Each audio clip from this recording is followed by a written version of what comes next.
Bismillahirrahmanirrahim. Assalamualaikum warahmatullahi wabarakatuh.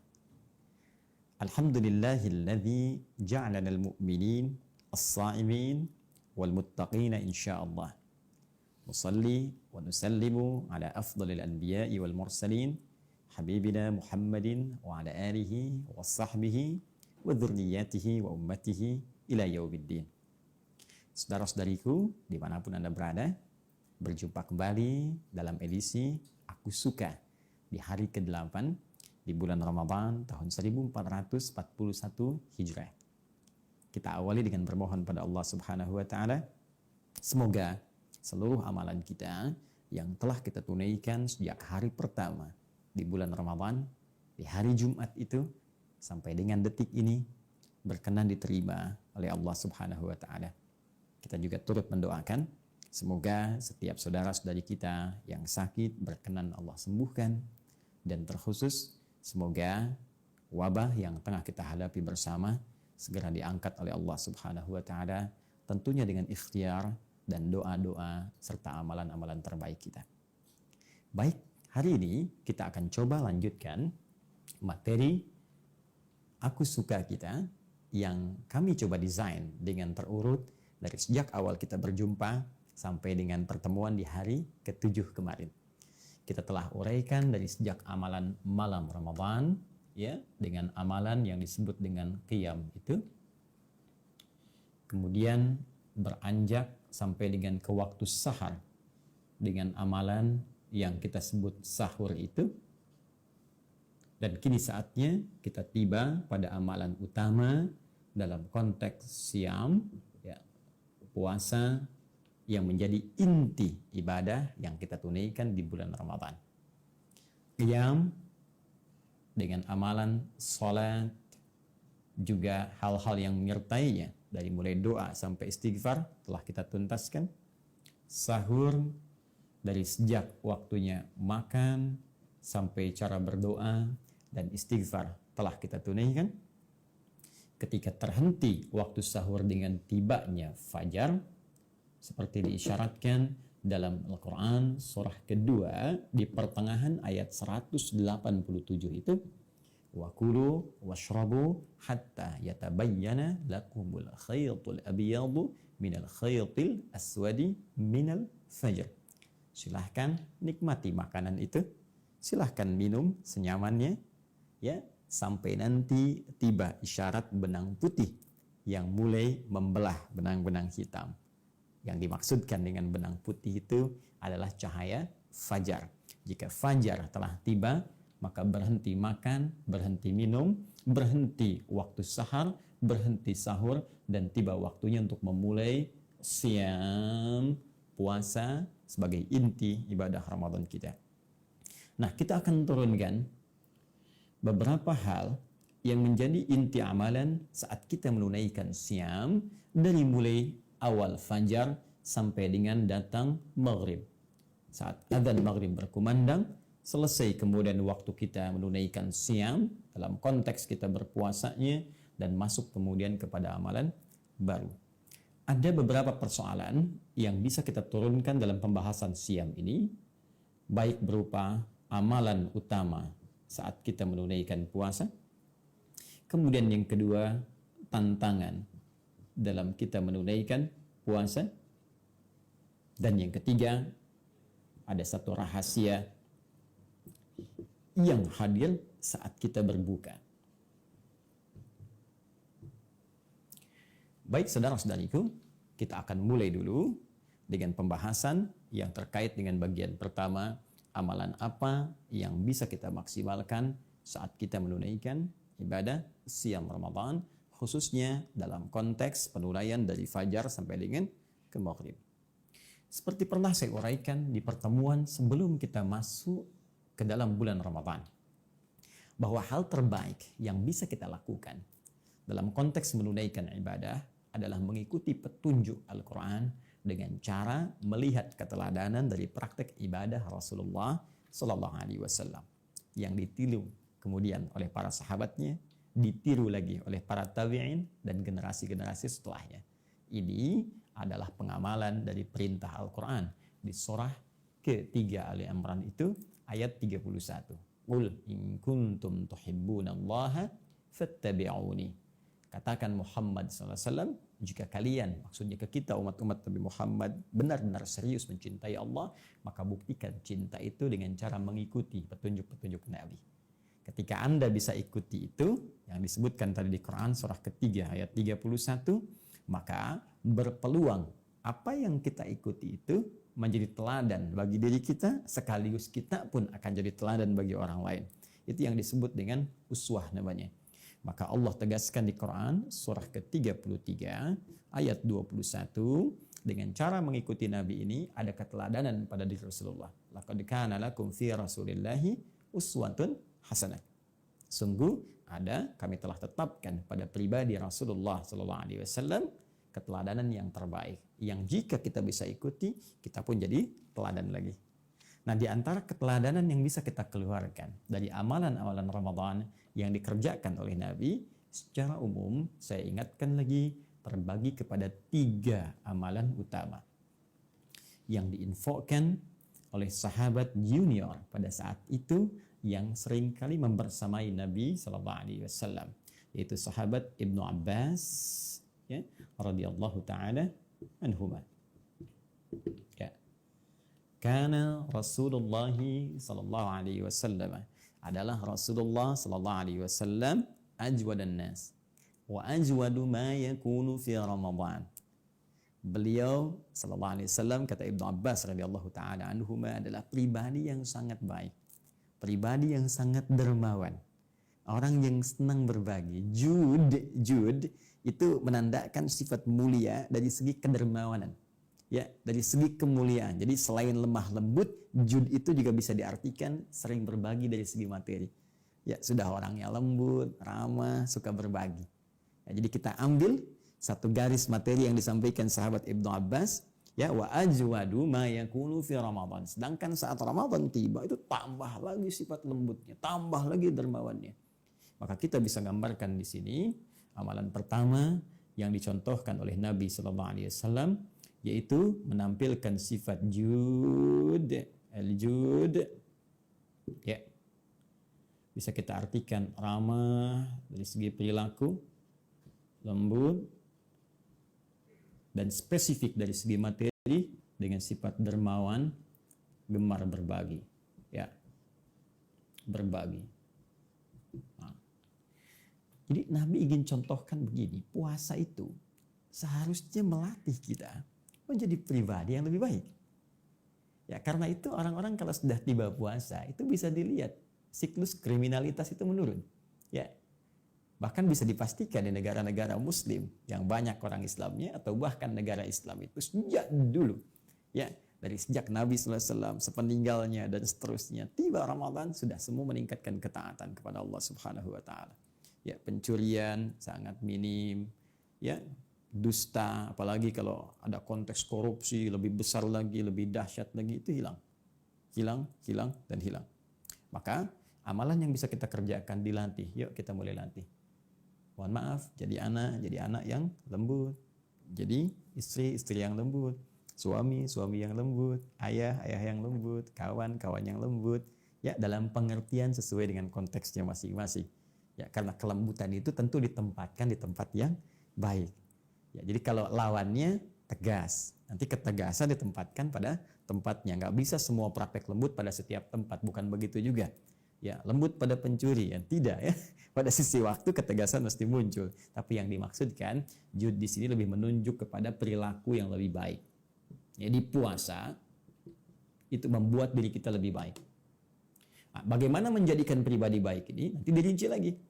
Nah, sekarang langsung Nabi kasih contoh. Dari akar kata ini, ya, menunjuk pada sifat kebaikan dalam berbagi jika punya materi. Seakan Nabi ingin katakan, berikan contoh langsung kepada kita, orang baik itu kalau dititipkan oleh Allah Subhanahu wa taala materi tertentu, baik hartakah, makanankah, ya, maaf mungkin pakaiankah, dan juga lain-lainnya, sepanjang itu bisa cukup untuk dia dan memiliki kelebihan dari aspek kecukupannya, melewati batas kebutuhannya, maka dia senang berbagi dengan orang lain. Maka Ramadan akan memilih orang-orang terbaik untuk bisa berbagi. Apalagi dalam situasi saat ini. Mungkin sebagian kehilangan pekerjaan, sebagian kesulitan makan. Ya, orang Islam tidak harus tunggu instruksi, tidak harus bikin komite. Maka puasa melatih kepekaan kita untuk melihat siapa tetangga kita yang mungkin bisa berbagi kita makanan dengannya. Walaupun mungkin hanya kurma, mungkin sebagian dari beras yang kita masak, ya, belum tentu hidup hari. Apa yang kita bisa katakan lebih hari ini, itu akan lebih baik jika mungkin bisa dinikmati oleh banyak orang. Maka satu tanda seseorang bisa menjadi baik terlihat dengan amalan puasanya, salah satunya ketika dia mampu berbagi dengan orang-orang sekitarnya. Untuk itulah nanti Anda akan banyak temukan turunan dari hadis ini yang menganjurkan kita banyak berbagi walaupun hanya sehirup air, walaupun hanya sebiji kurma. Mungkin teman-teman seringkali mendengar itu. Ya, ini bagian yang pertama. Jadi ada amalan yang sifatnya materi, yang Masya Allah mungkin di waktu-waktu saat ini bisa kita maksimalkan. Oke, yang kedua, untuk melatih jadi baik ini, khususnya dari segi perilaku, maka ditunjukkan nanti dalam hadis-hadis yang lain, bahwa Nabi meminta kita untuk meningkatkan kuantitas amal yang langsung berpengaruh kepada perilaku, khususnya sholat. Karena sholat itu diantara amalan yang spesifik, dampaknya, akibatnya, manfaatnya akan langsung berdampak positif pada perubahan perilaku kita. Itu ditemukan dalam Al-Quran surah ke-29 ayat ke-45. Ya. Allah sampaikan, "Utslu ma uhya ilaika minal kitab wa aqimis shalah." Baca, pelajari setiap apa yang diwahyukan kepadamu Rasulullah SAW Muhammad, ya. Kemudian dari situ setelah pelajari, baca, pahami, tunaikan sholat. Sungguh sholat yang ditunaikan dengan benar itu akan mendorong pelakunya menjadi baik, terbebas dari dua sumber keburukan, yaitu fahsya dan mungkar. Baik, jadi saya sering banyak mengatakan kalau ada orang yang tidak baik itu sumbernya cuma dua. Satu, fahsya, ya. Yang kedua adalah munkar. Fahsya, keburukan yang bersumber dari syahwat, pornografi, porno aksi, LGBT, zina dan seterusnya. Munkar, keburukan yang bersumber dari nafsu perut dan akal yang ditolak oleh hati kita. Baik bohong itu munkar, senang berselisih itu munkar, korupsi itu munkar, ya, dan seterusnya. Jadi sebetulnya semua tindakan keburukan itu cuma dua. Kalau bukan fahsya, itu munkar. Dan puasa mencoba mengarahkan kita untuk meningkatkan satu amalan yang sinyal-sinyal amalan itu cahayanya bisa menghanguskan peluang-peluang fahsya dan munkar. Ini bisa dihanguskan. Hilang. Apa amalannya? Salat. Latih dengan salat. Sehingga terhubung diri kita dengan Allah Subhanahu wa taala. Ya, cara terbaiknya pernah saya sampaikan, keluarkan semua jenis salat yang mungkin kita bisa lakukan sesuai dengan petunjuk Nabi sebagai tambahan dari salat-salat fardu yang diwajibkan kepada kita oleh Allah Subhanahu wa taala. Ya, dalam setiap siang ini ada salat apa saja? Syuruk ya di awal. Kalau tak mampu dikerjakan karena kita nggak ke masjid, ada duha nanti yang pertengahannya. Ya, syuruk kan awal duha, baik ya, dengan syarat tertentu. Nanti ada duha. Ya, ada 4 rakaat sebelum zuhur. Ini tidak mengikat kita dengan masjid. Artinya sekalipun dalam kondisi saat ini, ya, sebagian dari kita tidak bisa ke masjid misalnya, maka sholat sunnah tetap bisa dilakukan. Yang sifatnya tidak melekat dengan sifat masjid. Seperti rawatib misalnya. Ya, 4 rakaat sebelum zuhur. Syaratnya bukan harus di masjid. Sepanjang kita mau tunaikan setelah adzan sebelum sholat fardunya, boleh silahkan tunaikan. Sekalipun sholat sendirian, bisa sudah dikerjakan. Ya, ba'diyah pasca zuhur. Kemudian sebelum sholat asar ada sholat 4 rakaat sholat mutlak gitu. Ya, maksimalkan itu. Ketika benar pendekatan kita menunaikan sholat dan terhubung kita dengan Allah Subhanahu wa taala, maka keadaan terhubung dengan Allah itu yang menjadikan kita bisa mendapatkan perisai dari perbuatan maksiat dan pengingat yang mencegah kita untuk berbuat hal yang tidak diinginkan oleh Allah Subhanahu wa taala. Karena itu Al-Quran memberikan statement orang-orang yang menunaikan sholatnya baik, maka dia akan punya hubungan kuat online dengan Allah itu sehingga mampu mengingat Allah dalam keadaan yang tak terbatas. Itu ada isyaratnya di Quran surah keempat ayat 103. Ya, fa idza qadaytumus salata fadhkurullaha qiyaman wa qu'udan wa 'ala junubikum. Jika Anda selesai menunaikan salat itu, maka segeralah ingat kepada Allah. Baik dalam keadaan berdiri, jalan, duduk, kan? Walaupun berbaring. Zikir itu ingat. Jadi kalau orang sedang berjalan ingat Allah, mustahil berbuat maksiat. Karena saat akan berbuat maksiat itu dia ingat Rabbnya. Bagaimana kalau diwafatkan saat saya berbuat maksiat? Ya, maaf di jalan menemukan sesuatu sekedar untuk ngambil untuk pribadi saja, dia takut kalau Allah tahu. Apalagi mengambil hak orang lain.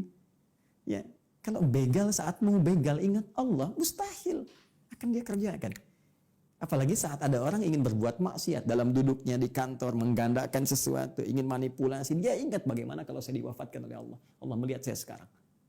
Dalam berbaringnya mau maksiat, dia ingat bagaimana kalau seketika saya wafat. Makanya ulama sering mengatakan begini, jika Anda terfikir berbuat maksiat dan ingin terjaga selalu dalam keadaan yang baik, maka segera ingat kematian.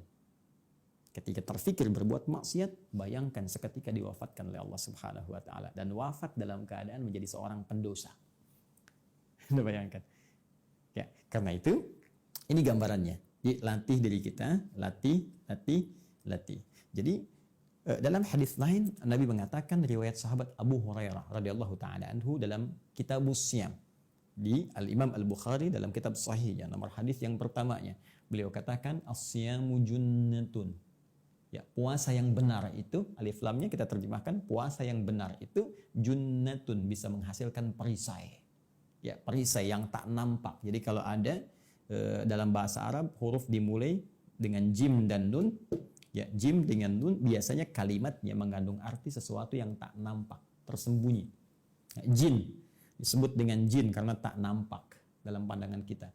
Jannah, ya, jannah tuh, jannah, surga disebut dengan jannah karena belum tampak dalam pandangan kita sekarang. Ya kan? Jinnah, ya, ada jannah, ada jinnah, ada junnah. Beda tuh, ya, ada jin, ada jun, beda. Jin dan jun, lain kan? Nah, ada jannah, ada jinnah. Jinnah jamak dari kata jin. Minal jinnati wan nas. Tak terlihat juga. Baik, junnah di sini puasa menghasilkan junnah. Jannah, jinnah, junnah. Junnah itu perisai. Ya, yang tak nampak dalam pandangan kita. Jadi perisai ini kan fungsinya mencegah sesuatu yang membahayakan. Orang di medan perang punya perisai. Ada baju zirah, ada tamengnya, ya. Ini perisai. Ya, jadi begitu musuh misalnya akan melakukan sesuatu ya yang membahayakan diri kita, perisai ini menghalangi kita. Nah, perisai yang membentengi kita dari perbuatan fahsya dan mungkar, yang mencegah setan, ya bisa menembus relung hati kita yang paling dalam untuk mempengaruhi berbuat maksiat, itu namanya junnah. Di puasa itu melatih kedekatan kita dengan Allah sehingga Allah memberikan perisai pada diri kita. Orang yang punya perisai ini disebut dengan junnah tadi karena rajin menunaikan ibadah dalam puasanya, maka perisai itu yang akan menghambat perbuatan maksiat masuk menembus dirinya. Begitu ada bisikan misalnya, ambil sendal orang ini nih. Mumpung gak ada orang ke masjid, ambil kotak infaknya. Misal, masuk, tek. Itu kalau orang ada perisainya langsung mental kalimat itu. Tek, pergi. Tidak. Saya masih ingin bertakwa.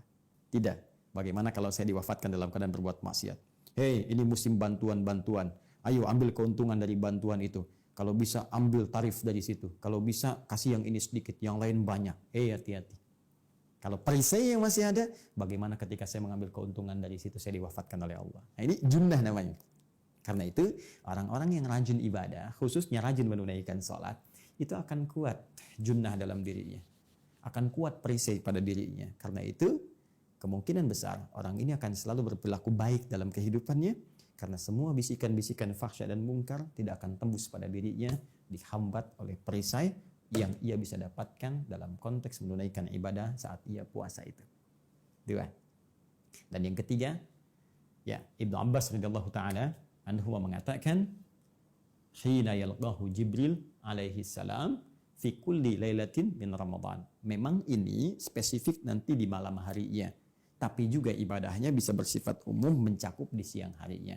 Apa itu? Ya, yudarisuhul Quran, tadarus Al-Quran, belajar Al-Quran, interaksi dengan Al-Quran. Di bagian ketiga, Al-Quran. Ya, Anda bisa petakan nanti untuk mempelajari Al-Quran ini dengan 3 peta utama. Ya, ada yang disebut dengan qiraah, ada yang disebut dengan tilawah, ya, ada yang disebut dengan terakhir tahfidz. Dan amalan ini sebagian ulama bahkan menyebutnya amalan penentu orang-orang yang memang mendapatkan manfaat dari Ramadan. Jadi kalau nggak mengerjakan amalan ketiga ini, seakan-akan dia nggak dapat Ramadan gitu. Ya, ada sebagian berkomentar demikian. Kenapa? Karena Ramadan sendiri disebut oleh Allah Subhanahu wa Ta'ala dengan bulan diturunkannya Al-Quran. Sehingga sebagian ulama mempopulerkan dengan bulan Al-Quran. Bulan Al-Quran. Itu statementnya ada dalam pernyataan di firman Allah, Quran surah kedua Al-Baqarah ayat 185. Syahrul Ramadan alladzi unzila fihi al-Quran. Di bulan Ramadan itulah kemudian diturunkannya Al-Quran. Ramadan bulan Al-Quran. Saking pentingnya Al-Quran, Nabi SAW tidak pernah kehilangan satu harinya kecuali beliau berinteraksi dengan Al-Quran. 30 harinya, satu bulannya, selesai 30 juznya. Nah sekarang kalau saya ingin berinteraksi dengan 3 pendekatan ini, qiraah bagaimana, tilawah seperti apa, tahfidz bagaimana, seperti apa kita bisa mengerjakan ini, apa keistimewaan-keistimewaannya, apakah setiap saya qiraah ada keistimewaan khusus kalau dikerjakan di Ramadan, demikian juga dengan tilawah, apatah kemudian dengan tahfidz, itu nanti yang akan kita coba bahas dalam edisi Aku Suka yang ke-9. Ya, karena itu pastikan dulu ini sudah hari ke-8. Yo, amalan pertama nih, sudah baik belum? Ada perubahan nggak sampai hari ke-8 nih pada kepribadian kita? Jangan-jangan masih belum berpengaruh, masih belum ada rasa. Karena pasti terasa perubahan pada diri itu. Nah, kalau belum terasa ada perubahan, berarti belum sukses Ramadannya. Di hari ke-8 ini, kita buktikan. Esok kalau masih hidup, buktikan. Sudah 8 hari nggak ada perubahan, Allah kasih yang ke-9. Ada perubahan nggak? 9 hari, mungkin Allah kasih yang ke-10. Tapi kalau sudah berhari-hari diberikan, belum mau berubah juga, Anda butuh berapa hari lagi? Dan belum tentu kita hidup esok hari. Karena itu setiap diberikan peluang, ayo maksimalkan. Ya, ini pribadi yang bisa berbagi. Sehingga saat dihisab ringan di hadapan Allah Subhanahu wa Ta'ala. Jika memang dengan itu, Allah berikan kelebihan pada kita. Minimal berbagi dengan keluarga kita dulu, dekat ataupun jauh. Ada kelebihan lagi dengan tetangga kita, yang terdekat, lebih lagi bisa dengan yang paling jauh. Dan lebih daripada itu, jaga sholat kita. Karena ini akan menentukan semua amalan kita dan menjadi amalan yang pertama kali dihisab di hadapan Allah Subhanahu wa Ta'ala. Demikian untuk Al-Quran. Kita akan bahas dalam pertemuan Aku Suka edisi yang ke-9. Dan kita akan pelajari bagaimana tantangan-tantangan dalam menjalankan semua amalan-amalan yang dimaksudkan. Demikian yang bisa kita bahas. Semoga Allah meridhai kita semua. Subhanakallahumma wa bihamdika asyhadu an la ilaha illa anta astaghfiruka wa natubu ilaik wa akhiru da'wana alhamdulillahi rabbil alamin. Assalamualaikum warahmatullahi wabarakatuh.